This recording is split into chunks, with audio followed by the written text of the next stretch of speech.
Okay, guys, today we're going to talk about the Dust Bowl and the Great Depression.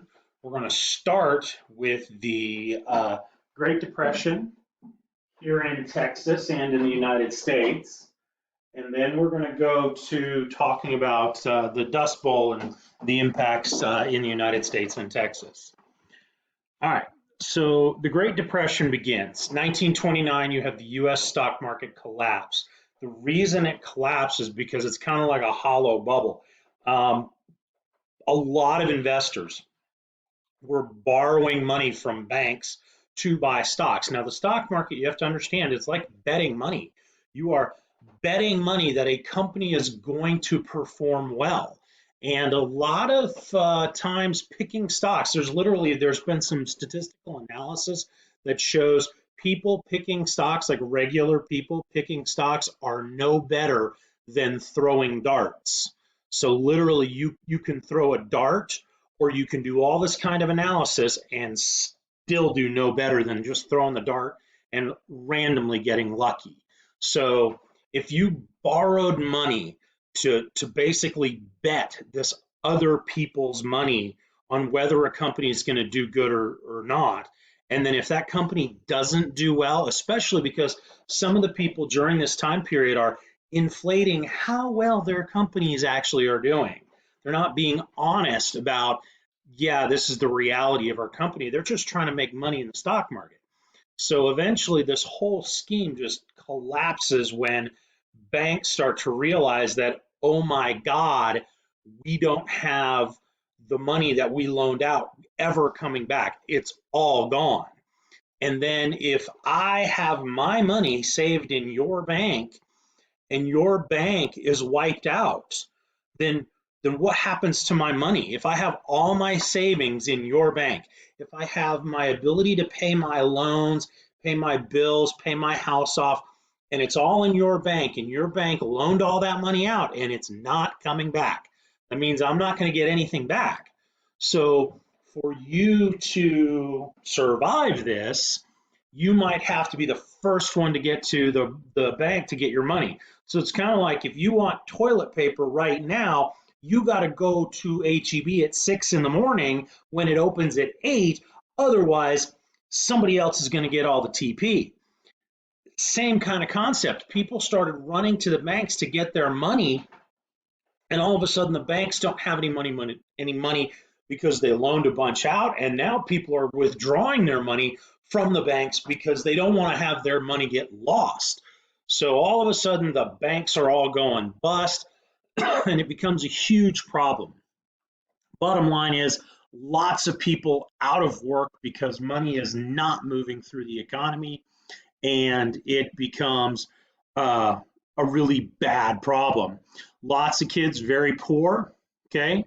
Nobody's buying new clothes or anything like that. You've got jobless men taken to the road trying to find places to work. And obviously, this town here, the Chamber of Commerce is telling people, nope, keep going, keep walking down the road. We don't have work for you. We can barely take care of our own. This is a Hooverville. You can see some guys have built a little shack just to survive. They've thrown some pieces of tarp and probably tar paper and whatever they could find, throw up it on the plywood roof to keep the rain and the wind out. And that's where they're living because that is all they can afford. This is a soup kitchen. You get free coffee and a donut for unemployed.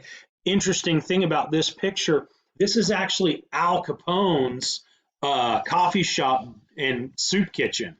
So Al Capone, because he's a mobster, he's importing booze during the Prohibition era. He's really rich, and he's getting his money, and it's not in the stock market. It's criminal. So he's able to actually open a soup kitchen and feed people. So interesting story about that picture. Now, in Texas specifically, one of the problems we're having is overproduction. Too much oil in the 1920s all of a sudden drives oil prices way down. So the Texas Railroad Commission steps in. Remember Boss Hogg? He created this, commission to do this, and he orders a limit to the production of oil. it's interesting who gets ordered to limit production. It's actually the little guys. So all those little wildcatters, those guys who maybe have one well and they're producing as much as they can to make money, all those little guys, they're driven out of business. The big guys want the regulation.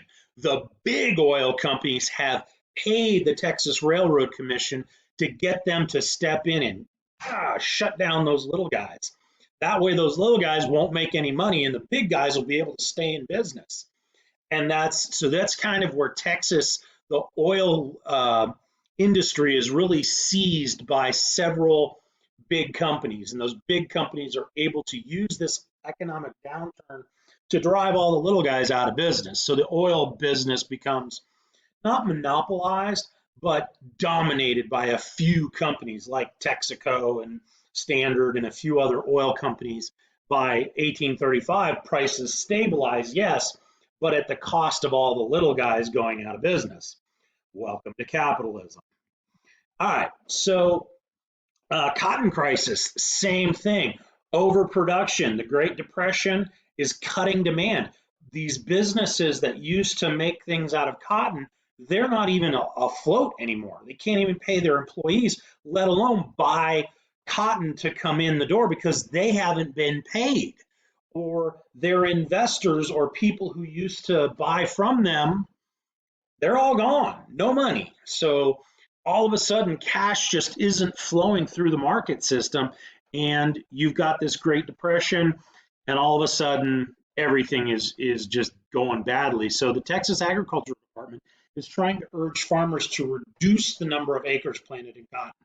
They're like, plant something else. Hopefully they planted food, because at least you can eat your own food. Can't eat cotton, it's a cash crop. It's the same problem that the South had during the Civil War. You can't eat cotton and you can't feed your army cotton. All right, so now we get to the Dust Bowl. 1920s, you've got wheat prices dropping because of overproduction. Farmers have plowed massive areas, but now they're not going to get enough money back from selling the wheat to risk planting all that area. So they just don't plant it. And when they don't plant it, they just leave it there. They're leave the fields open, what they call leave them fallow, just not planted. Because they don't plant them, there then comes a drought. There's just dry topsoil that's all been plowed, so it's loose, fine dirt. And when it blows in the wind and it's dried out from the drought, it literally just blows up in the wind and becomes these huge dust storms. So the Dust Bowl, severe drought in Texas, makes it worse. It's lasting for 7 years. People become ill from lung disease, all sorts of issues. It covers a bunch of states. And when we're talking about, the, what we're talking about here with regard to the Dust Bowl and how bad it gets, like you can see these houses, this is a town getting wiped out by this gigantic, dust storm that's just going to literally bury them in dust. There's some stories I've heard about, the Dust Bowl and how bad it actually was. You had people like this one guy, he was a single father because his wife had died of some disease or something. And so he was trying to get home to his daughter who was home alone after school. So he's trying to get home. He gets to the point where he knows he's in his neighborhood, but he cannot see to drive anymore. And he keeps running into things. So he gets out of his car, wraps a bandana around his face, and then he crawls along the curb, counting the driveways and the streets to find his way home. And he eventually finds to his house. But the only way he could see the road was to get down on his hands and knees and crawl. That's how thick the dust is. So the Dust Bowl, this was no joke. It covers, a large part of 5 states. This whole area right here, that is the Dust Bowl. The dust storms were so big and spread dust so far that at one point in a meeting, the president is talking about what are we going to do about the Dust Bowl, and he looks at his desk and he sweeps his hand across his desk and he holds it up to the people in the meeting, and his hand is covered in dust. And he says, "These are the plains of Kansas blowing away in the wind. We've got to do something." But at this time, nobody knows what to do about the Dust Bowl. All right, so yeah, it's definitely making things a lot worse. Now, up next, we're going to get into the end of the Great Depression, the New Deal, and how they solved a lot of these economic problems. So when they solve, what happened is that there's no money moving. And how are they going to get money moving? How are they going to put these people back to work so that they can spend money and get people going again? So that's what the New Deal is going to be all about, and we're going to cover it in the next video. All right, guys, have a good one.